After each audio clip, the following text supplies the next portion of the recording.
Hey, everybody. Welcome to a special episode of Crimes, Killers, Cults. And beer. And beer. I was like, who's going to do it first? Beautiful. Oh, my God. He's got the clacker and everything. Oh, boy. Hot damn. Yeah, so it's a special episode, and it's special for a couple of reasons. One, if you're watching the video here, you can see that a familiar face. We've got the Reverend Dr. Paul Meckes back here, the second co-host of CKCB. What's going on, brother? What's going on, brother? Brother. Just doing a podcast. It's been a long time. Yeah. It's a podcast, man. Yeah. So, and of course, as always, we have History Goon Kevin Carlton with us. What's going on? He's the host of the world famous history podcast, History Goon. That's funny. That's hilarious. But let me tell you exactly what we're doing on this particular episode, and then we'll get into, get into whatever it is that we're going to do. So. If you're watching video, you see a graphic that looks similar to the graphics that I do for the episodes, except this one has my name on it, and it also says the Dickhead Mayor of Cedar Key on it. Now, if you've listened to the old catalog, you remember that episode 30 is the psycho Florida Mayor William Cottrell. And it's one of the most insane stories that you'll ever hear. It's right up there on the level of crazy with the Michael Malloy story. You know, this one might be crazier because he was in full control of his faculties when he did all of this. Right, exactly. So where Michael Malloy was just like really just living up to the stereotype of, of an Irishman. The alcoholic Irish guy, But so we have to... Yeah, so and the reason why we're focusing on this particular episode is because, like the Michael Malloy episode, I wrote a song about William Cottrell, and it's called "The Dickhead Mayor of Cedar Key," and this is the premiere for it. So that's going to be fun. But before we get started with that, what have you been up to? I know you got an announcement for us there, Paul, right? Yeah. Like you said, it's been I don't even remember how long it's been since I've been on CKCB, and but anyway, a lot has happened over the course of at least a year. So been longer than that. Yeah, really? God, man. Well, yeah, because Todd's memorial service was almost a year ago. Whew, man. Wow. It was in June of last year. Yeah. And Sandra had already been gone on as the co-host for a hot minute at that point. In fact, that was actually getting close to the end of her time as co-host. Whew. So yeah, it's been a while since you've been on here. Yeah, man, it feels like yesterday. But so I've published a book July of last year. And I've been working on doing all the work after that. What happens after you publish a book? Well, there's a lot that does happen. So the book is called The Great Awakening. Yeah. You can find it on Amazon, Kindle or paperback for now. Trying to maybe put together an audiobook and maybe a hardback book and stuff like that. But anyway, just doing a bunch of public book signings, speaking arrangements, lectures, workshops, and I'm going to LA this October. I've been nominated as a finalist of Author of the Year in 2026. Holy crap. Well done. So that's awesome. So the gala is the first time I'll ever be in literally downtown I wouldn't say downtown Los Angeles. It's Hollywood Boulevard, where where they do the Emmys, the Grammy Awards, the Dolby Theater, old Kodak Theater. Yeah. Oh. So, a buddy of mine there that lives like just right down the street.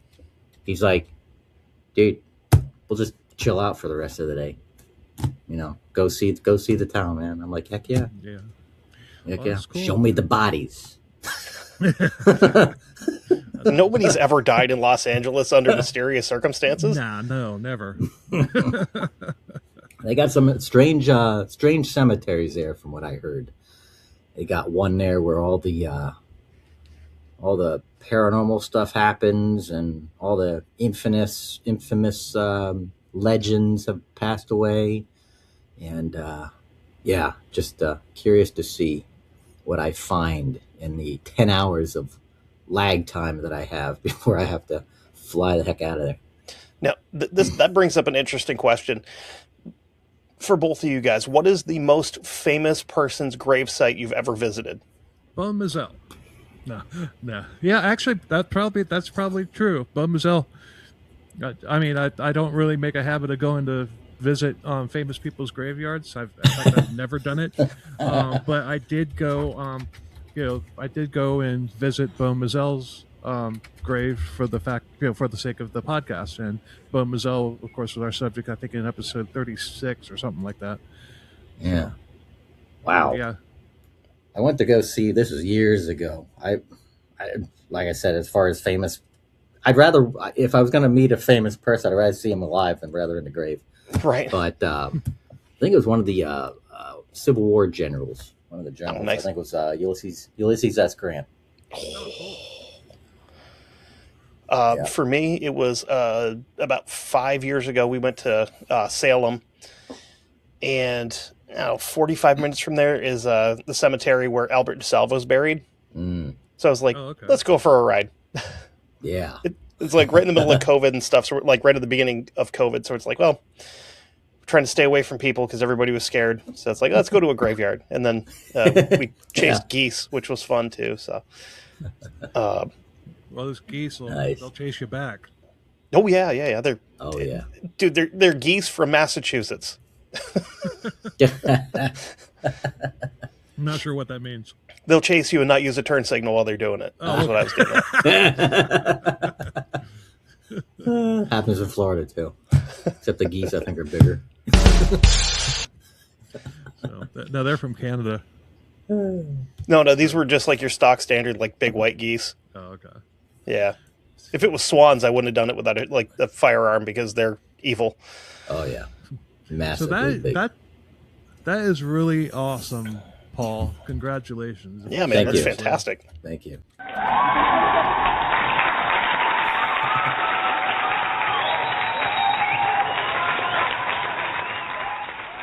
I didn't hear anybody burp and all that applause.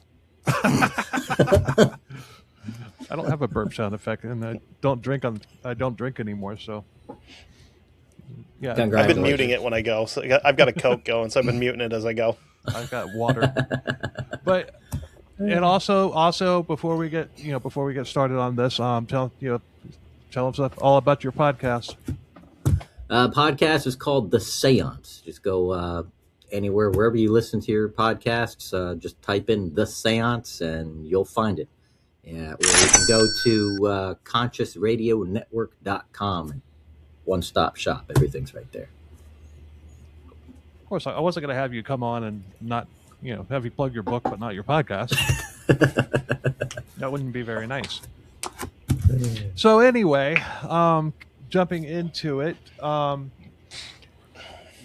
William Cottrell. He was a dickhead, and he was mayor of Cedar Key. Thanks a lot. We'll see you next week. No, he was.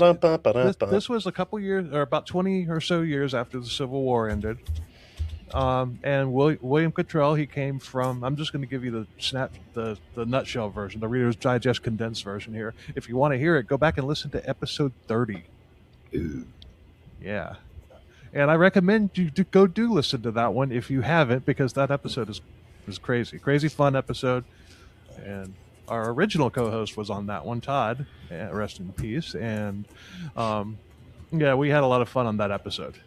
So as someone who has recently listened to that one, I will tell you that the audio quality between there and now is like night and day. Because it's like, it sounded like you guys were recording that like through the phone. And then like you listen to it now and you're like, oh, it's like we're sitting here with them. It's crazy. but it's still a great story. I'm not going to redo that episode.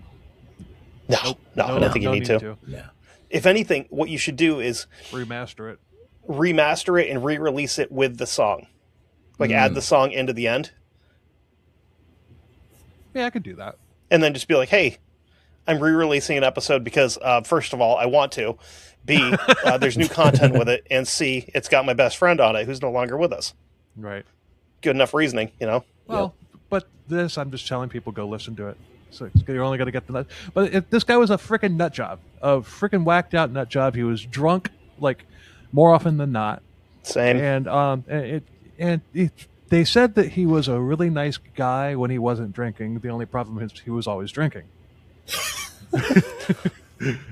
And yeah, he had this thing. I mean, he would just bully everybody. He would his hooligan friends and everything. He made them police officers. Once he became mayor, he also appointed himself chief inspector. And he just, what could go wrong, right? Absolutely nothing. Absolutely nothing. So he would go around. He would just like shooting at people and everything, and missing. Although he did kill, like it's estimated, he killed between 3 and 10 people. But he was just a total freaking nut job and whatnot. And this is the only time in U.S. history where the president of the United States has had to send in the military to remove an elected official. Wow. He basically they sent a Pinkerton after him first. And when the Pinkerton couldn't get it done, President Benjamin Harrison said, okay, fine. And that was the only thing of consequence that Benjamin Harrison ever did. Yeah, right. So when the feds show up, Lil Will that episode. If you hear me go, so and so was a lot of things, but one thing he wasn't. You said it so many fucking times. That's where that's the episode where that originated. I'm sitting there listening to it. I was like, oh my God, how many times is he going to say this? And it was something different every single time. And it was so good. But that's what, in case you were wondering, that's the episode that originated in. But he took, when the feds arrived, and there's also tension and everything. We won't really touch on the tension, very much, but there's tension because this is still post-Civil War Florida. So, they don't like the idea of a federal gunship being sent there to do something. Even though they want it, they're just kind of like, all right, we want this asshole gone, but also we don't want you here either. So, but old Lil Will, as I called him on that episode, he took off to Alabama, and when in Alabama, he started throwing his weight around because he's a dickhead, and he thought that for some reason that that people would react to him the same way that he did, and that they reacted to him in Cedar Key, where he was an elected official and had all of his hooligan buddies, backing him up.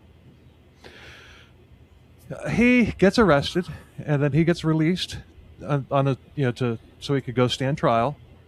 Basically released until his trial, but that wasn't good enough for him. He couldn't leave well enough alone, so he goes to the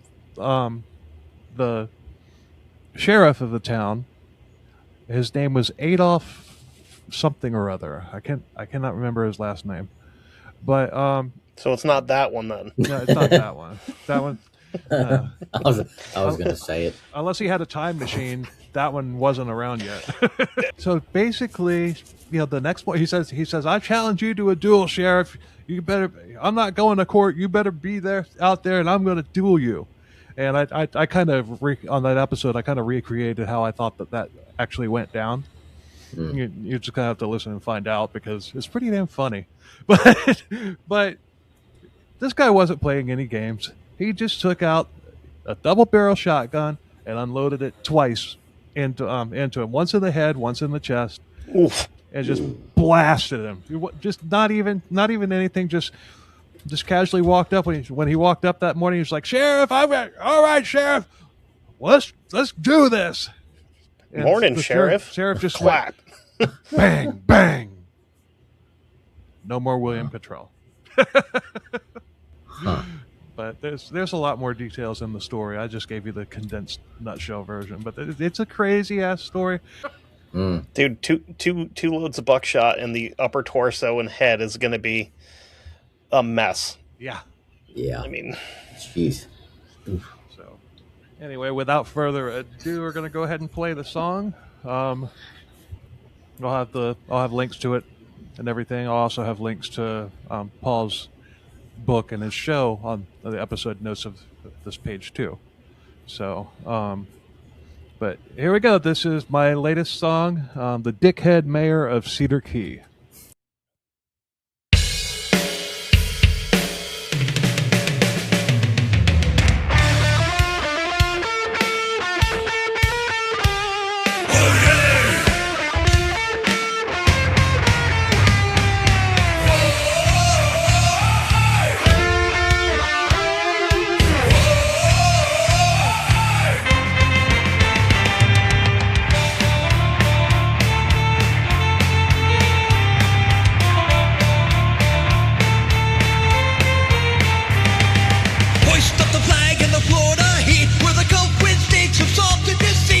William Cottrell, bottle in hand, ran Cedar Key like he owned the land. Mayor, inspector, crooked and out. Law was a whisper lost in the crowd. Drunk by noon, guns blazing by 3. Douchebag, desperado on a lawless spree. Calls for help, stacked higher, reach state. Send us a leave or he'll take us away. Boots hit the shore with the federal tone. The time is short and it gets destroyed. Yo ho yo, how can it be? He's the harbinger of misery. Yo ho yo, will we ever be free? He's the dickhead mayor of Cedar Key. He laughed it off in the whiskey bar, tried to outrun the rising law, but pressure builds when the truth moves in as he began his final bid. He slipped away, his ego denied, no proud surrender, just wounded pride. Cross-state lies still standing tall, no clue his number would soon be called. Wherever he gone, is it safe to breathe? Had Mayor Cottrell really taken his leave? Hopes were high as peace filled the air, and no finally to the prayers. Yo ho yo, how can it be? He's the harbinger of misery. Yo ho yo, will we ever be free? He's the dickhead mayor of Cedar Key.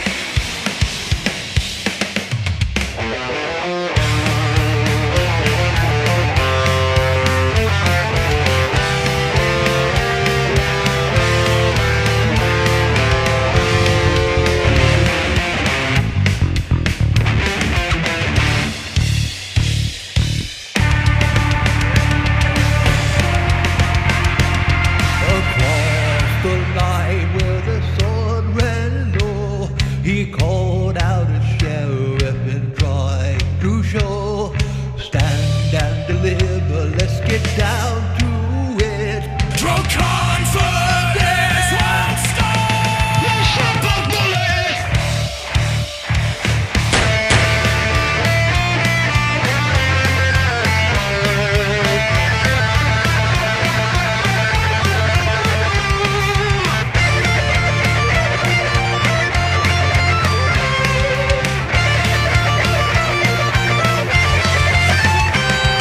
The monster is in, Cottrell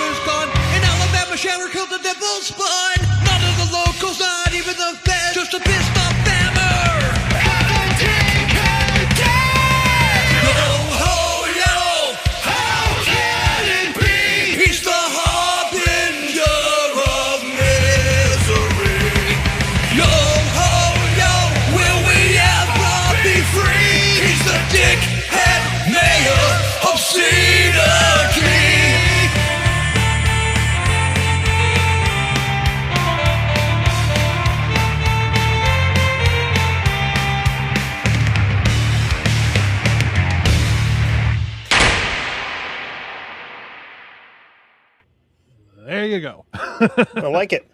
Yeah, Thank you. I like it. So there you have it. Dickhead, Mayor of Cedar Key. My latest song. It's not going to say latest for very long because I'm already working on another one, but that's not one that's going to be on the podcast, though. Cool. Excuse me. Cool. Anyway, let me know what y'all thought about it, and definitely share it to and whoever, the link that I post for this. You're going to find all my other stuff there too. I've got around 30 songs up there. So Yep. Download it. Download it. Yeah. Yes. On Apple Podcasts and LimeWire. Spotify. Including LimeWire. Yeah. The Death of Michael Malloy is on. You'll find the Death of Malloy there. The Death of Michael Malloy there as well. So I think people are going to realize how old we are. We've just made those references. Yeah, Mom, right? what's LimeWire? I'll tell you when you're older. LimeWire is the reason your uncle is not allowed to touch the computer. Yeah. That's the 10th keyboard we've had. Yeah.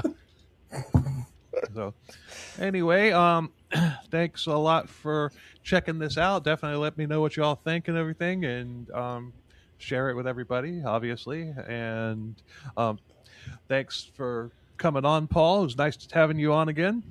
I'm sure we'll have you on again before too long. A pleasure. And Definitely. you're welcome whenever.